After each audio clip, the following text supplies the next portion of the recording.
ওম শান্তি। আজ 1 এপ্রিল 2024। প্রাতমুরলি ওম শান্তি বাপদাদা মধুবন। বাবা বলছেন, মিষ্টি বাচ্চারা, তোমাদের এই জীবন দেবতাদের থেকেও উত্তম, কারণ তোমরা এখন রচয়িতা আর রচনাকে যথার্থ রূপে জেনে আস্তিক হয়েছ। প্রশ্ন: সঙ্গমযুগী ঈশ্বরীয় পরিবারের বিশেষত্ব কি, যা পুরো কল্পেও আর হবে না? উত্তরে বাবা খুব সুন্দর করে আমাদের সকল বাচ্চাদের বোঝাচ্ছেন। বাবা বলছেন, বাচ্চারা, এই সময় স্বয়ং ঈশ্বর পিতা রূপে তোমাদের লালন পালন করেন, শিক্ষক রূপে পড়ান এবং সদ্গুরু হয়ে তোমাদেরকে সুন্দর সুন্দর ফুল বানিয়ে সঙ্গে করে নিয়ে যান। সত্যযুগে দৈবী পরিবার হবে, কিন্তু এমন ঈশ্বরীয় পরিবার হতে পারে না। বাচ্চারা, তোমরা হলে এখন অসীম জগতের সন্ন্যাসী, আবার রাজযোগীও। রাজত্ব নেওয়ার জন্য পড়ছ। ওম শান্তি। এ হলো স্কুল বা পাঠশালা। কাদের পাঠশালা? আত্মাদের পাঠশালা। এ তো অবশ্যই ঠিক যে আত্মা শরীর ব্যতীত কিছু শুনতে পারে না। যখন বলা হয় যে আত্মাদের পাঠশালা, তখন বোঝা উচিত আত্মা শরীর ছাড়া তো বুঝতে পারে না। তখন আবার বলতে হবে জীবাত্মা। এখন জীবাত্মাদের পাঠশালা তো সবই, তাই বলা হয় যে এ হলো আত্মাদের পাঠশালা, আর পরমপিতা পরমাত্মা এসে পড়ান। ওটা হলো পার্থিব পড়াশোনা, এ হলো আত্মিক পড়া, যা অসীম জগতের পিতা এসে পড়ান। তাই এ হলো গড ফাদারের ইউনিভার্সিটি, ভগবানুবাচ, তাই না? এটা ভক্তিমার্গ নয়, এ হলো পড়াশোনা। স্কুলে পড়াশোনা হয়, ভক্তি তো মন্দির ইত্যাদি স্থানে হয়। এখানে কে পড়ায়? ভগবানুবাচ। আর কোনো পাঠশালায় ভগবানুবাচ হয়ই না। শুধুমাত্র এই একটাই জায়গা আছে যেখানে ভগবানুবাচ হয়। উচ্চ থেকেও উচ্চতম ভগবানকেই জ্ঞান সাগর বলা হয়। তিনি জ্ঞান দিতে পারেন, আর বাকি সবই হলো ভক্তি। ভক্তির বিষয়ে বাবা বুঝিয়েছেন যে এতে মানে ভক্তিতে কোনো সদ্গতি হয় না। সকলের সদ্গতি দাতা এক পরমাত্মা, তিনি এসে রাজযোগ শেখান। আত্মা শরীরের দ্বারা শোনে, আর কোনো নলেজ ইত্যাদিতে ভগবানুবাচ নেই। একমাত্র ভারতই হলো সেই স্থান যেখানে শিবরাত্রি পালন করা হয়। ভগবান তো নিরাকার, তাহলে শিবরাত্রি কিভাবে পালন করে? জন্মদিন বা জন্ম জয়ন্তী তো তখন হয় যখন শরীরে প্রবেশ করে।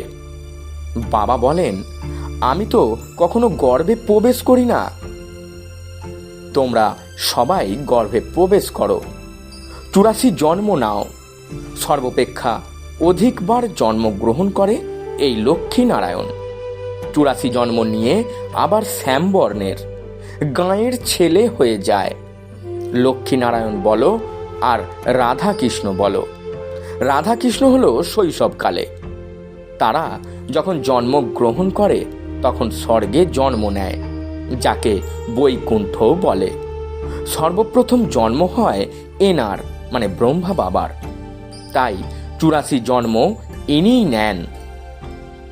শ্যাম আর সুন্দর, সুন্দর তথা পুনরায় শ্যামবর্ণের।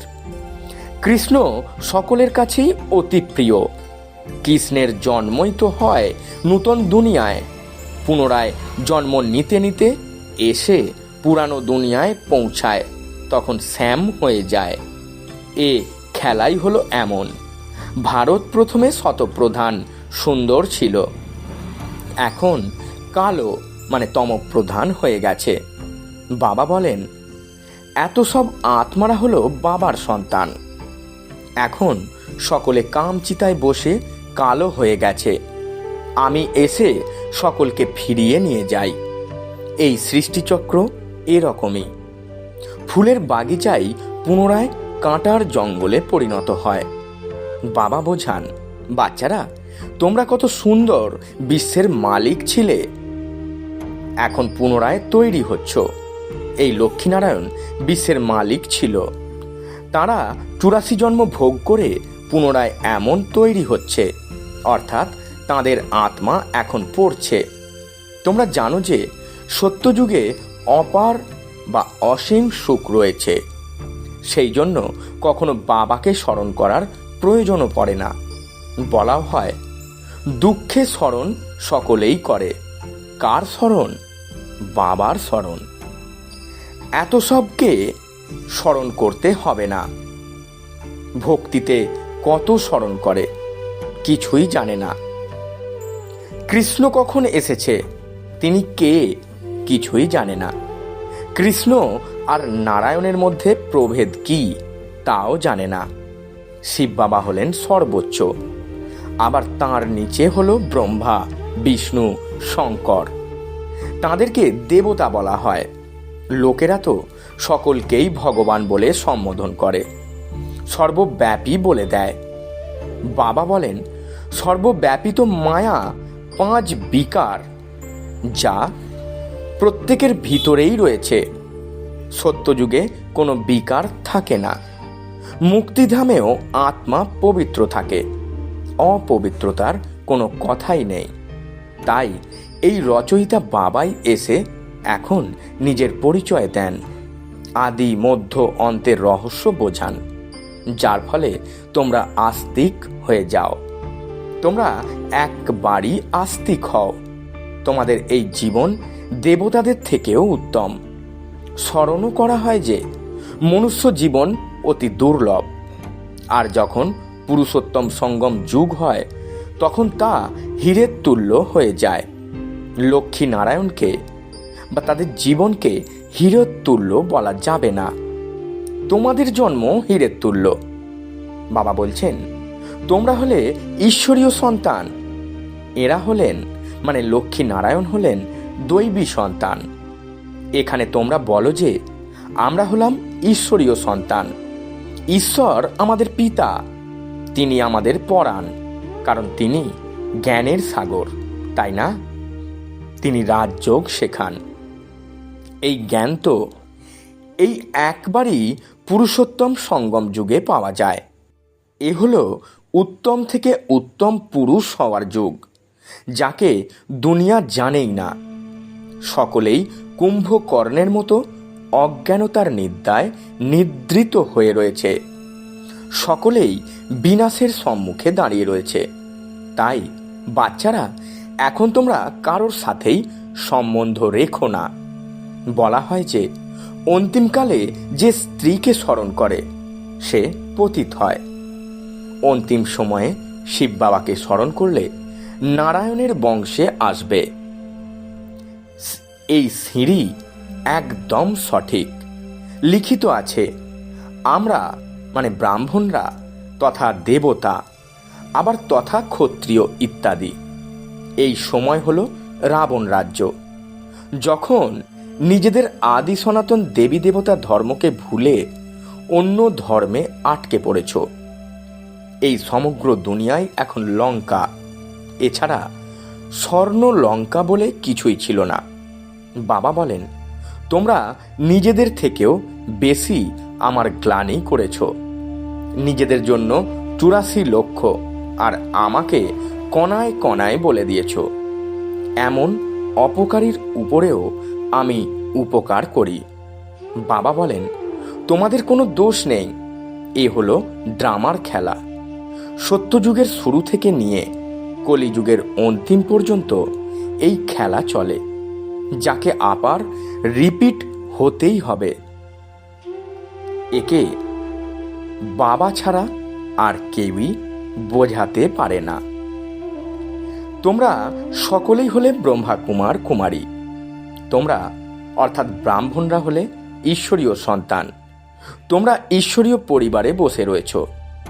সত্যযুগে হবে দৈবী পরিবার। এই ঈশ্বরীয় পরিবারে বাবা তোমাদের লালন পালনও করেন, পঠন পাঠনও করান, আবার ফুল বানিয়ে সঙ্গে করে নিয়েও যাবেন। তোমরা পড়ো মনুষ্য থেকে দেবতা হওয়ার জন্য।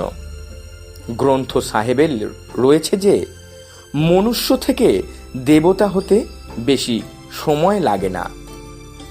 তাই পরম আত্মাকে জাদুকরও বলা হয়। নরককে স্বর্গে পরিণত করা এ তো জাদুরই খেলা, তাই না? স্বর্গ থেকে নরকে পরিণত হতে 84 জন্ম লাগে, আবার নরক থেকে স্বর্গ 1 সেকেন্ডেই হয়ে যায়। 1 সেকেন্ডে জীবন মুক্তি। আমি আত্মা, আত্মাকে জেনেছি, বাবাকেও জেনে নিয়েছি। আর কোনো মানুষ জানে না যে আত্মা কি। গুরু অনেক, সদ্গুরু এক। বলা হয় যে সদ্গুরু হলেন অকাল মূর্তি। সদ্গুরু হলেন একজনই, তিনি পরমপিতা পরমাত্মা। কিন্তু গুরু তো অনেক, নির্বিকারী তো কেউই নয়, সকলেই বিকার থেকে জন্ম নেয়। এখন রাজধানী স্থাপিত হচ্ছে, তোমরা সকলেই এখানে রাজত্ব প্রাপ্ত করার জন্য পড়ছ। তোমরা হলে রাজযোগী, অসীম জগতের সন্ন্যাসী। ওই সমস্ত হঠযোগীরা হলো পার্থিব জগতের সন্ন্যাসী। বাবা এসে সকলের সদ্গতি করে সবাইকে খুশি করে দেন। আমাকেই বলা হয় সদ্গুরু অকাল মূর্তি। ওখানে মানে স্বর্গে আমরা ঘন ঘন শরীর ত্যাগ আর গ্রহণ করি না। ওখানে কাল গ্রাস করে না। তোমাদের আত্মাও অবিনাশী, কিন্তু পতিত আর পাবন হয়ে যায়। আত্মা নির্লিপ্ত, অর্থাৎ লেপ ছেপহীন নয়। ড্রামার রহস্য বাবাই বোঝান। রচয়িতাই রচনার আদি মধ্য অন্তের রহস্যকে বোঝান, তাই না? তিনি হলেন জ্ঞানের সাগর, আমাদের একমাত্র পিতা। তিনি তোমাদেরকে মনুষ্য থেকে দেবতা মুকুটধারী বানান। তোমাদের জন্ম তো করিতুল্য ছিল, এখন তোমরা হীরের তুল্য তৈরি হচ্ছ। বাবাই তো ব্রাহ্মণ তথা দেবতা, শূদ্র তথা ব্রাহ্মণ, মানে হাম শো হাম। এই মন্ত্রের অর্থ বুঝিয়ে দিয়েছেন। ওরা মানে অজ্ঞানীরা বলে যে আত্মাই পরমাত্মা তথা পরমাত্মাই আত্মা, অর্থাৎ আমি সেই আমি। বাবা বলেন আত্মাই পরমাত্মা কি করে হতে পারে? বাবা তোমাদের বোঝান, আমরা অর্থাৎ আত্মারা এই সময় হলাম ব্রাহ্মণ, আবার আমরা আত্মারা ব্রাহ্মণ তথা দেবতা হব, পুনরায় তথা ক্ষত্রিয় হব, আবার শূদ্র তথা ব্রাহ্মণ হব। সর্বপেক্ষা উচ্চ জন্ম হলো তোমাদের। এটা হলো ঈশ্বরীয় আলয়। তোমরা কার কাছে বসে আছো? মাতা পিতার কাছে, সকলেই ভাই বোন। বাবা আত্মাদের শিক্ষা দেন, তোমরা সকলেই আমার সন্তান, অবিনাশী উত্তরাধিকারের অধিকারী। তাই পিতা পরম আত্মার কাছ থেকে সকলেই উত্তরাধিকার নিতে পারে। আবাল বৃদ্ধ, ছোট বড় সকলেরই বাবার কাছ থেকে অবিনাশী উত্তরাধিকার প্রাপ্ত করার অধিকার রয়েছে। তাই বাচ্চাদেরও এটা বোঝাও। নিজেকে আত্মা নিশ্চয় করো আর বাবাকে স্মরণ করো, তবেই পাপ কেটে যাবে। ভক্তিমার্গের মানুষরা তো এই কথা কিছুই বুঝতে পারে না। আচ্ছা, মিষ্টি মিষ্টি হারানিধি বাচ্চাদের প্রতি মাতা পিতা বাপদাদা স্মরণে স্নেহ সুমন আর সুপ্রভাত। আত্মাদের পিতা তার আত্মারূপী বাচ্চাদেরকে জানাচ্ছেন নমস্কার। আমরা আত্মারূপী বাচ্চারা আমাদের আত্মারূপী মাতা পিতা বাপ দাদাকে জানাই স্মরণে স্নেহ সুমন আর সুপ্রভাত এবং 100 কোটি নমস্কার। রাত্রিকালীন ক্লাস। বাচ্চারা বাবাকে জানেও আর বোঝেও যে বাবাই পড়াচ্ছেন। ওনার কাছ থেকে অসীম জগতের উত্তরাধিকার পাবে। কিন্তু মুশকিল হলো এই যে মায়া ভুলিয়ে দেয়, কোনো না কোনো বিঘ্ন চলে আসে, যার ফলে বাচ্চারা ভয় পেয়ে যায়। তার মধ্যেও 1 নম্বরের বিকারে পতিত হয়। 1 নম্বরের বিকার হলো কাম বিকার। চোখ ধোঁকা দিয়ে দেয়। এখানে চোখ উপড়ে ফেলার কোনো ব্যাপার নেই। বাবা জ্ঞান নেত্র প্রদান করেন। জ্ঞান আর অজ্ঞানতার লড়াই চলে। জ্ঞান হলো বাবা আর অজ্ঞান হলো মায়া। এদের লড়াই অত্যন্ত তীক্ষ্ণ। অধঃপতনে গেলেও বুঝতে পারে না, আবার অনুভবও করে যে আমি পতিত হয়ে গেছি, আমি নিজের অনেক ক্ষতি করেছি। মায়া যদি একবার হারিয়ে দেয় তখন আবার উপরে চড়া খুবই মুশকিল হয়ে যায়। অনেক বাচ্চারা বলে, আমরা যখন ধ্যানে যাই তখনও কিন্তু সেখানেও মায়া প্রবেশ করে, জানতেও পারা যায় না। মায়া চুরি করাবে, মিথ্যা বলাবে, মায়া কি না করায় তা আর জিজ্ঞাসা করো না। নোংরা বা অপবিত্র করে দেয়। ফুল হতে হতে আবার ছি মানে অপবিত্র হয়ে যায়। মায়া এত শক্তিশালী যে প্রতি মুহূর্তে পতনের দিকে নিয়ে যায়। বাবা বলছেন, বাচ্চারা বলে, বাবা আমরা প্রতি মুহূর্তে ভুলে যাই। পুরুষার্থ করান বাবা, তিনি তো একজনই, কিন্তু কারোর ভাগ্যে যদি না থাকে তাহলে সে পুরুষার্থ করতে পারে না।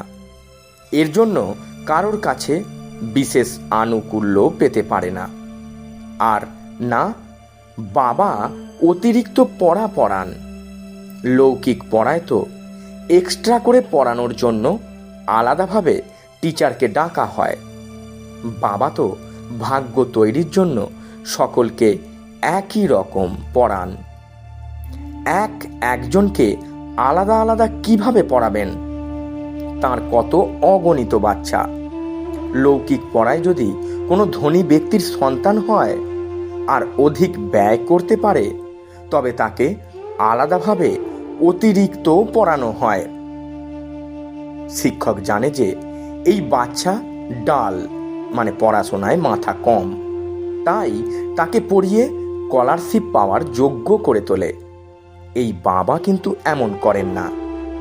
তিনি তো সকলকেই সমানভাবে পড়ান। ওটা হলো টিচারের অতিরিক্ত পুরুষার্থ করানো। ইনি তো কাউকে অতিরিক্ত পুরুষার্থ করান না। এক্সট্রা পুরুষার্থ মানেই হলো টিচারের কিছু কৃপা করা, যদিও এর জন্য পয়সা নেয়। বিশেষ সময় দিয়ে পড়ায়, তাই সে বেশি পড়ে বুদ্ধিমান হয়ে যায়। এখানে তো বেশি কিছু পড়ার কোনো ব্যাপার নেই। এনার তো একটাই কথা, একটাই মহামন্ত্র দেন, মন মোনা ভবর। স্মরণের দ্বারা কি হয় বাচ্চারা তা তো তোমরা বোঝো। বাবাই পতিত পাবন। তোমরা জানো যে তাকে স্মরণ করলেই আমরা পবিত্র হয়ে যাব। আচ্ছা, গুড নাইট। ধারণার জন্যে মুখ্য সার। প্রথম পয়েন্ট, সমগ্র দুনিয়ায় এখন কবরে পরিণত হবে। বিনাশ সম্মুখে এসে গেছে, তাই কারোর সঙ্গে সম্বন্ধ রেখো না। অন্তিম সময়ে যেন একমাত্র বাবাই স্মরণে থাকে। দ্বিতীয় পয়েন্ট, শ্যাম থেকে সুন্দর, পতিত থেকে পবিত্র হওয়ার এটাই হলো পুরুষোত্তম সঙ্গম যুগ। পুরুষের মানে আত্মার উত্তম হওয়ার এটাই সময়। সদা এই স্মৃতিতে থেকে নিজেকে কড়ি থেকে হীরের তুল্য বানাতে হবে। বরদান, জ্ঞান ধনের দ্বারা প্রকৃতির সব সাধন প্রাপ্তকারী পদ্মা পদমপতি ভব। ব্যাখ্যায় বাবা বলছেন, জ্ঞান ধন স্থূল ধনের প্রাপ্তি সত্যই করায়। যেখানে জ্ঞান ধন আছে সেখানে প্রকৃতি সত্যই দাসী হয়ে যায়। জ্ঞান ধনের দ্বারা প্রকৃতির সব সাধন সত্যই প্রাপ্ত হয়ে যায়। সেই জন্য জ্ঞান ধন হল সকল ধনের রাজা।